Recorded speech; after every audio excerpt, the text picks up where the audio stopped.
Hello, beautiful moms and entrepreneurs. My name is Charisse Walker, and I'm your host of the Unbreakable Mompreneurs podcast. This is a place where we come together to learn, grow, and inspire. So sit back, relax, and let's get started.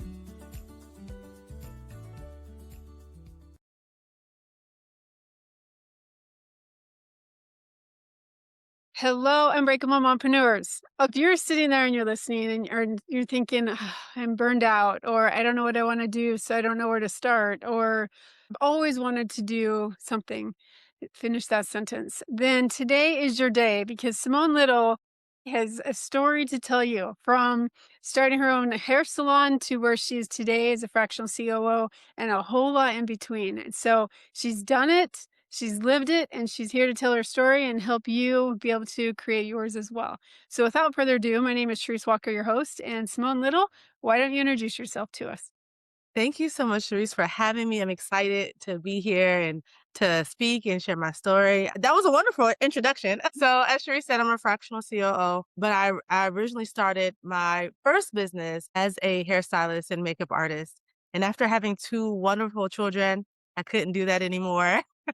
And I became a virtual assistant, wildly successful agency that I called the agency, but honestly, it was just me and a bunch of unaligned contractors. So from there, I became a fractional COO and have been building the Chief Alignment Agency, which is a lot more aligned. Along the way, I've done a ton of productivity coaching and organizational change management to help companies and CEOs prevent burnout, to make more money, and to drive impact for their Well, we didn't talk about was you're a paralegal at one point as well before you're like, you know what, I'm out. This isn't for me. But what I love, which you didn't talk about either, is that you had like a significant number of clients. I mean, 22 clients as a virtual assistant, that's a lot. And you're like, you know what, this isn't working. So you're all fired. I'm going to something that I do enjoy. And so what I love is that you are not afraid to pivot. And I think so many times we as mothers, because you're a mother of two as well, that we think, oh, we have to do this or we have to do that, or I have to go to work or I have to go to do this because I need the money. And what I love is that you actually are the epitome of my podcast that find your peace, your passion, your purpose. Figure out what you love and that brings you peace and that you're passionate about it, and then go do it because that's your purpose. And so as you're going and helping these companies, what are some things that these, like, first of all, what size does a company usually hire you as a fractional COO? So typically they may or may not have actual employees yet, but they typically have anywhere between 3 to 5 people on their team, whether it be freelancers slash contractors or actual employees. And they bring me in, and the first thing that we kind of do is understand what their goals are. I mean, and I'm sure a lot of people, a lot of women can relate listening to this, is that there's so much noise right now on like social media and the news and everything that's going on. Sometimes it crowds out us identifying what our goals are. So even for those CEOs, really getting clear on what their goals are so we can actually create a roadmap and audit the things that are working and not working. Long-winded answer to your question. But yeah, that's kind of part of the process. That is not long-winded at all. People take the whole podcast to answer, so you're fine. But my question then that goes alongside of that is because you talk about being a productivity coach. Solopreneurs sometimes, and I'm experiencing this right now because if I showed you where I'm sitting, I'm in my house that I've been trying to flip since August, and it's driving me insane and it's chaos, right? But because I have this and I have this and I have this, it's hard to be able to get something moving the needle forward. And Yeah. so do you drop in and you're like, okay, let's figure this out and let me take it from here, or what? Yeah. So when it comes to the productivity part of what I do for CEOs, something I'm a really big fan of is energy management and actually managing your time according to your energy. And when I say energy, I don't mean like the woo woo energy that you kind of hear people speaking about. I mean, literally, are you tired or are you not tired? Is your brain mentally fried or is it not fried? Right. And really, because for each individual person, they have peaks throughout their day and they have valleys throughout their days, and even days of the week they have that. And so if we can map out, one, what your goals are, what is the pathway toward those goals, what the tasks are, and rank those tasks by things that you need more and less energy for, and put those inside of your day for when you have the actual energy for it, you'll speed through them really quickly and with a lot of accuracy. And the things that maybe you don't need a lot of energy for or that don't take a lot of workings inside of the brain to be able to accomplish, you can actually just spend time and sit and do those things without feeling the pressure or the stress because you need more in your tank to do that. And so that's the baseline for how I coach. I have something called a productivity power session, and I literally make schedules for CEOs so they can actually get the things done without burning out to the ground. We also talk about things like delegation and tech automations inside of that to help them quicken the pace. Even if they don't have a lot of have a lot of like free additional money, how can we free up some time on even things like housework, cooking, the things that you maybe don't love all the time? What are the resources there for you? I love that. And as a solopreneur, people have to be motivated. They have to be self-motivated to start a business and have it be successful.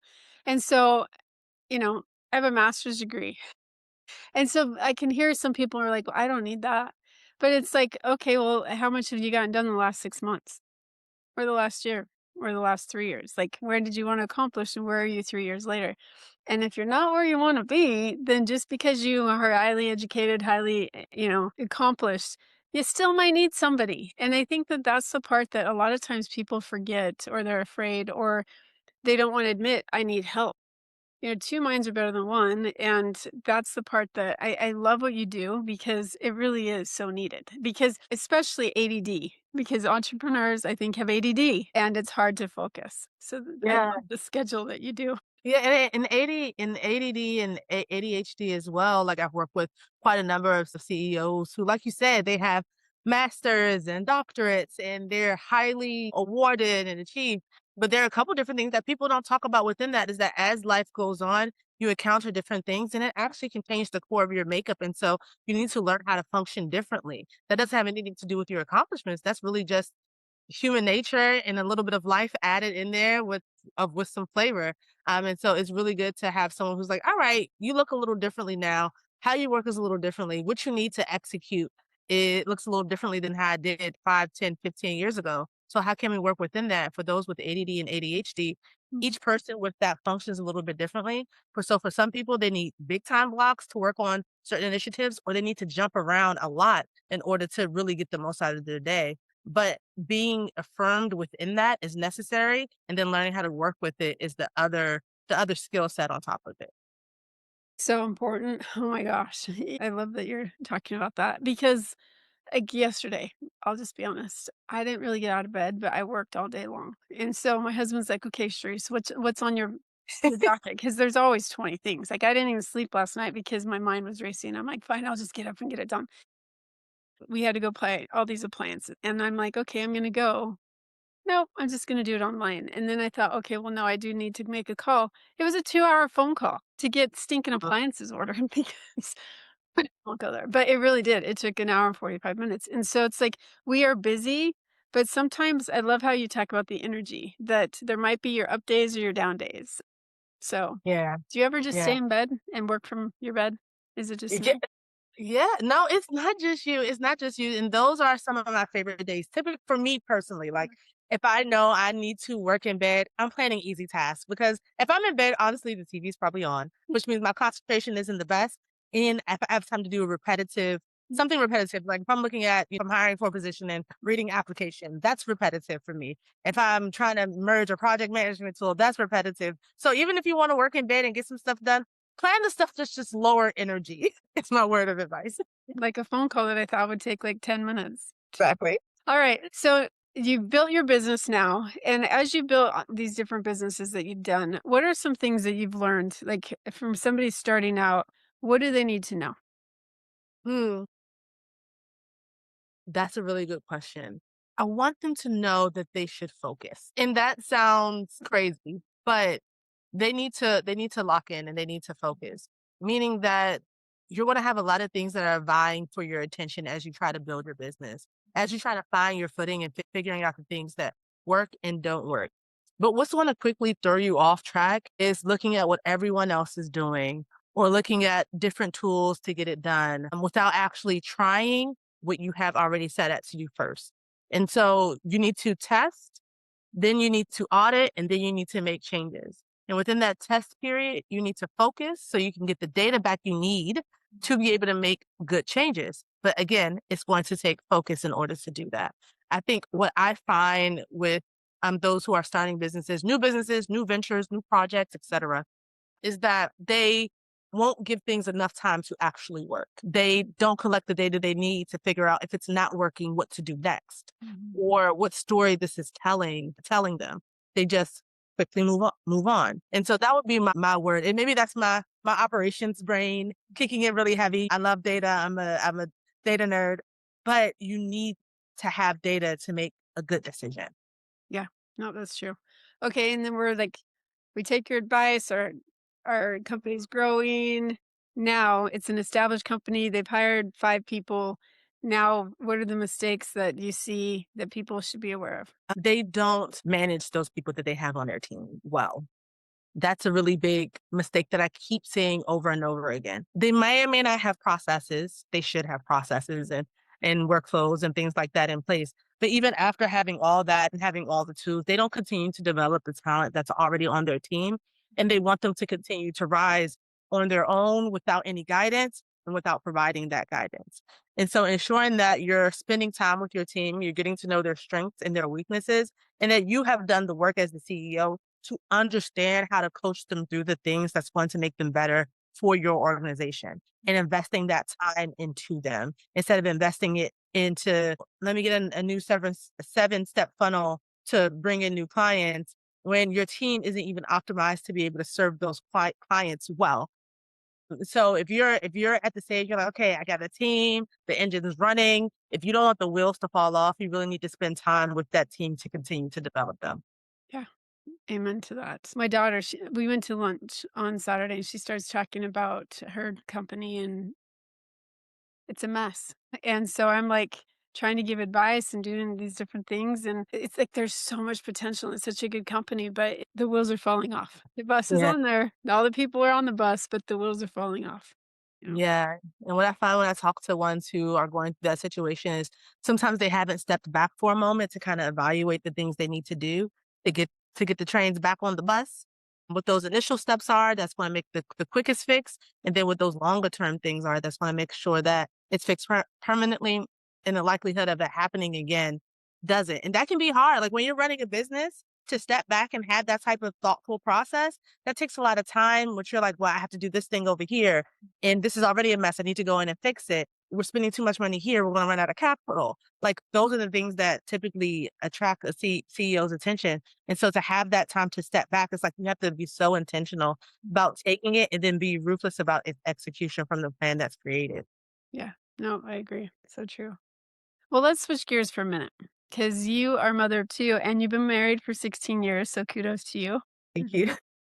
You're in my stage 3 of my book, that's the after the ideal. So, as a mom and an entrepreneur, do you involve your children in what you do, or do they see it what like, mom's always staring at the computer? Like, what do you do to make sure that your children are not raising themselves? Yeah. Yeah, that's a good point, and something that I actively am aware of and working on, right? And so me and my husband have this conversation a lot about how we can involve the kids more in the business. And so like a month or so ago, I needed to do some marketing and I involved them in the videos. They've been wanting to do YouTube and TikTok. I'm not really comfortable with them having their own channels yet, but I was like, hey, let's record some videos for the business. And so they recorded videos for the business. It was fun. They had a great time. They're asking if the product that they talked about is selling or not. And so that's been pretty cool. I try to reserve my weekends for no work and just with my family and friends too. That's really important. So even during the week when they come home, my work isn't over. They get home too early for work to be over. But in the evening, it's like by the time you cook dinner, you have bath time and you do all the things. And some nights we have worship. By the time you do all that during the week, the time is kind of gone. So the weekend is really for the kids. 97% of the time, I do not work on the weekends. I don't even open my laptop on the weekends. There are no notifications happening. And so that's time for them, time for me to spend time with them, raise them, give them direction, advice, study our Bibles together, whatever the case may be. It gives us that time on the weekends. And if school is out, I try to have some time reserved just for them. Or I ask my village, hey guys, the kids are out of school. Can someone take him to go play basketball, go swimming, to go do some type of activity? Because the good thing is that they have aunties and uncles, either by blood or by just being family friends, who also are part of them being raised to be good adults. And so I call those people in and they're like, yeah, sure, of course. And they look at them as their kids too. So that helps a lot as well. I love that, and I love that religion is a part of your family too, because it's important. That's probably why you're still married. That's my opinion. What would you attribute your success in your marriage to? To that, we are very religious people, and we believe that our threefold core, meaning me, my husband, and God, is really what makes it all work. Something that we live by is that, the person who guides my husband is my head. Like, I'm submissive to him in a respectful way, but he listens to me. I'm very ambitious. He lets me go after my goals. It's very reciprocal. But his head is perfect. And so when he turns to his head, being for us, Jesus, the head of the congregation, he has someone perfect to answer to. I have someone imperfect. But the fact that he is interested in doing the best he can, so he's representing his head the best, means that our marriage goes smoothly. Meaning that although I have someone who's not perfect, who's leading our family, he has the best intentions for us and he tries his very best. He makes mistakes. We all make mistakes, but he's always interested in correction or how can we work together to make the outcome better, trying to make decisions together better. He's always interested because I work so much. He always tries to make things easier for me. So, like, when he's home, he's cooking. Like, we split shift with the kids. Like, he takes them to the bus in the morning or gets them ready in the morning while I collect them in the evening. And so we really just work together to make sure that we're able to have some balance and nobody is burnt out, as well, which is really good. It's not just this is your responsibility. The only thing I don't touch around here is trash cans. I have a husband and a 13-year-old son. Someone else can touch the trash. But other than that, Good for you. You know? yeah. Hey, so I'm sure that there's some women that are listening. They're like, "Oh my gosh, she said that she's submissive to her husband. I'm not okay with that." You know, and I mean, if you go back to Genesis, it talks about Eve submits to Adam. But how with those roles, I love it that you talk about my line is the trash cans. But how do you work together where in making decisions? Yeah. So right now in our relationship is so natural. So I'm like trying to think about the process of us doing it where it's really one of us comes with a problem. A lot of times for me, because of the type of work I do, I don't just come with a problem. I'm trying to come with a solution. Hey, babe, this is the thing. What do you think about this? And either for him, it's either yes, no, give me a day. And, or babe, I actually do not care. Whatever you wanna do, you let me know, and that happens a lot too, especially if we're planning, like, a trip or planning to make an investment or something like that, even an investment in the business. "Babe, I trust you." So, an example of that, and again, this comes with time. We've been together for 18 years, married for 16. The house that we live in now, we've been here for 4 years. I toured the house without him. I needed to be quick. I toured the house without him. I said, "Babe, I love it." He said, "Okay." We got the house. We did all the paperwork, got the house. He moved in, had never seen it before. My gosh. Wow. But eh, Okay, women, see, she made a huge decision without her hubby. but he was like, "I Huge trust decision. you. You know what we like. We've looked at houses together already. Like, we've toured things together before. So I know that we're aligned. I know that you're listening to what I need. We know what the family needs. I know what you need. So if you say that this is the move, he looked at the pictures online, but never stepped foot into it until the papers were signed and we were about to move in." Wow. I love that because 'cause I'm a realtor. I totally know how that works. No, that is so cool. You know, it's a rare thing for 2 people to try to work together. A lot of it is opposition or putting each other down to make themselves feel better. And so the fact that you are completely aligned and, there's spats, I get it. Because I'm not gonna believe that your marriage is perfect, so don't tell me No that one's it is. is. No, no one's is. No one's is. Perfect doesn't exist. Exactly, the iceberg, right? But I truly believe if 2 people are working together and they want it to work and you do involve God, like, that's a great step. Now, not all the time, but if you have 2 people that wanna make it work, then that's not the selfish individuals, you know? Yeah. So, it can be successful, so kudos to you. Thank you. Thank you. Alright, so if our listeners wanted to get a hold of you, how would they do that? So the easiest way is probably Instagram. My Instagram is at the Simone Little. Send me a DM. I'll send you back a voice message. I love like just like talking in my phone, talking to people. But if you want to check me out and kind of see like more about the business, chiefalignmentagency.com is my website. You can also find me on LinkedIn at the Simone Little. Usually at the Simone Little anywhere you can find me. So yeah. And how long is it like, do you work with people? Is it an extensive period of time or is it a short-term time? Yeah, so usually 6 months or less. I set them up for success. We do whatever the task is and we move on. My goal is to get you the outcome you need so your business can continue to function and flourish. If you need someone in a permanent role as a fractional COO, I will help you find that person. That is a service that I offer. I'll also help you rebuild the business first so you're on the right path so that person can come in and do their job well. So that's for most of my engagements. They're about 6 months in with different outcomes depending on what's needed for the company. I love that you even know that, that you're like, "This is where I'm gonna stay in my lane." And Yes. so that's cool. That's really cool. And very last question, how do you get your clients? A lot of them come through referrals and threads, which is a surprise. It's been a goal line for me. So referrals and threads. That's great. Well, thank you so much for being on. Thank you for having me. This has been a pleasure. What an amazing conversation. It was a lot of fun. All right, Unbreakable Moms. It really does come down to finding your lane and making sure that you know what you want to do and getting the help that you need. Because if you're like me, sometimes we get a little distracted, tired, burned out, or whatever it could be. And you might need somebody to say, okay, let's put you back on track and let's focus. And so reach out. She said this 6 months or less because her goal is to be results driven. So if you feel like you're lagging, then reach out to her and go out and make it a great day. Beautiful moms, remember, you are unbreakable. Keep illuminating the world with your strength, pursuing your dreams, and reveling in the splendor of motherhood. This is Charisse Walker, bidding you farewell for now. Stay tuned for more empowering conversations on the next episode of the Unbreakable Mompreneurs podcast. Until then, keep shining bright. Signing off with love, Charisse Walker.